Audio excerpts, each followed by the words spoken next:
Microsporogenesis এটা হচ্ছে এই চ্যাপ্টারের 3 মার্কসের জন্য সবচেয়ে ইম্পর্টেন্ট প্রশ্নের মধ্যে একটা।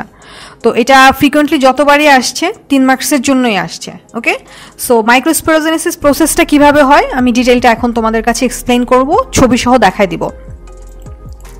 আচ্ছা, তো এইটা হচ্ছে প্রথমে ডিপ্লয়েড যে মাইক্রোস্পোরগুলা, ছবি থেকে যদি আমরা দেখি, আমরা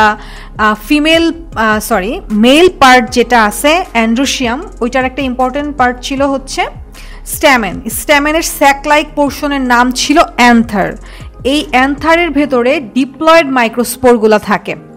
এটার ভেতরে ডিপ্লয়েড মাইক্রোস্পোরগুলো থাকে। এই যে বিভিন্ন কম্পার্টমেন্ট আমরা দেখতে পাচ্ছি 4-5টা, এই 4টা যে কম্পার্টমেন্ট, এগুলোর মধ্যেই মূলত হচ্ছে তোমার ওই ডিপ্লয়েড মাইক্রোস্পোরগুলা মিওসিস সেল ডিভিশনের মাধ্যমে ডিভাইড হয়ে, এই যে আমরা দেখতে পাচ্ছি এই যে মিওসিস সেল ডিভিশন হচ্ছে, মিওসিস সেল ডিভিশনের মাধ্যমে পোলেন সেল ক্রিয়েট করে।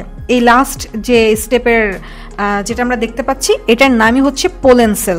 ওকে, এখন এই যে পোলেন সেল, এই পোলেন সেলের এক্সটার্নাল পার্টটাকে এক্সাইন বলে, ইন্টারনাল পার্টকে বলে ইন্টাইন, এবং সেন্টারে নিউক্লিয়াস আছে, যেটা হচ্ছে নর্মাল যে কোনো সেলের স্ট্রাকচারের মধ্যেই আমরা দেখি। এই নিউক্লিয়াসটা দুইটা ভাগে ভাগ হয়ে যায়। একটা সেল সাইজ একটু বড় হয়, যার নাম থাকে হচ্ছে ভেজিটেটিভ সেল, অথবা আমাদের বই অনুসারে তার নাম হচ্ছে টিউব সেল। এটা পরবর্তীতে এই টিউব ফর্মেশনে হেল্প করে। ওকে, আর ছোট যে সেলটা, এটা অ্যাকচুয়ালি সাইজ একটু ছোট হয়, তো এটার নাম হচ্ছে জেনারেটিভ সেল। এই জেনারেটিভ সেলটা ইদার তোমার কখনো এই পোলেনের ভেতরে ডিভাইড হইতে পারে, অথবা এই টিউবের মধ্যেও সে ডিভাইড হইতে পারে। ডিভাইড হওয়ার পরে সে হচ্ছে দুইটা মেল গ্যামেট ফর্মেশন করে। ওকে, এটাই হচ্ছে টোটাল 3 মার্কসের যে প্রসেস। এই 3-4টা লাইন লিখলেই হবে। তো এখানে ডেসক্রিপশনটা যদি আমি দেখাই, প্রথমে ডিপ্লয়েড মাইক্রোস্পোর মাদার সেল, এটা হচ্ছে 4টা হ্যাপ্লয়েড পোলেন সেলে কনভার্ট হবে। দেন ওই পোলেন সেলের ভেতরে যে নিউক্লিয়াস, সেটা দুইটা আনইকুয়াল সেল বা আনইকুয়াল নিউক্লিয়াসে ডিভাইড হবে।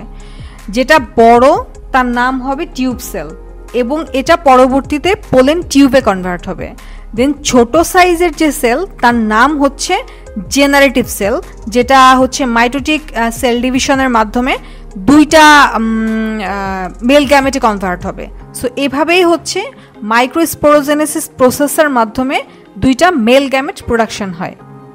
আর এই টপিকের ওপরে যা যা বোর্ড কোশ্চেন আছে সেগুলো আমি তোমাদেরকে এখন বলে দিব। ময়মনসিংহ 24-এ এই যে দুইটা মেল গ্যামেটকে আইডেন্টিফাই করে বলা হয়েছে যে হচ্ছে পি এর উৎপত্তিটা কিভাবে হয় সেটা এক্সপ্লেইন করো।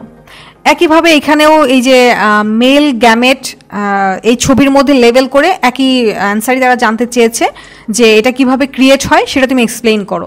সব প্রশ্নগুলো মোটামুটি সেমই, আমি তোমাদেরকে জাস্ট বোর্ডগুলো বলে যাচ্ছি। রাজশাহী 24-এ আসছে এই কোশ্চেন, দেন এই যে বরিশাল 20-এ আসছে, তারপর হচ্ছে কুমিল্লা 22-এ আসছে, সিলেট 23-এও এই কোশ্চেন আসছে যে কিভাবে মেল গ্যামেট প্রোডাকশন হয়। তারপর এখানে কুমিল্লা 23, তারপরে যশোর 20, দিনাজপুর 23, কুমিল্লা 21, তারপর দেখতে পাচ্ছ বরিশাল 21, তারপরে Dhaka board 20, Dinajpur 21, all board 18। তো এই মোটামুটি হচ্ছে বিগত 10 বছরের কোশ্চেন। 10 বছরে মোটামুটি এতগুলো বোর্ডে এই প্রশ্নটা আসছে। সো 3 মার্কসের জন্য এটা খুবই ইম্পর্ট্যান্ট একটা প্রশ্ন। তোমরা আমার যে পয়েন্টগুলো আমি দেখালাম 4টা পয়েন্টে লিখেছি, তোমরা চাইলে এটার স্ক্রিনশট থেকে অ্যান্সারটা ইজিলি মুখস্থ করে নিতে পারো। ধন্যবাদ সবাইকে।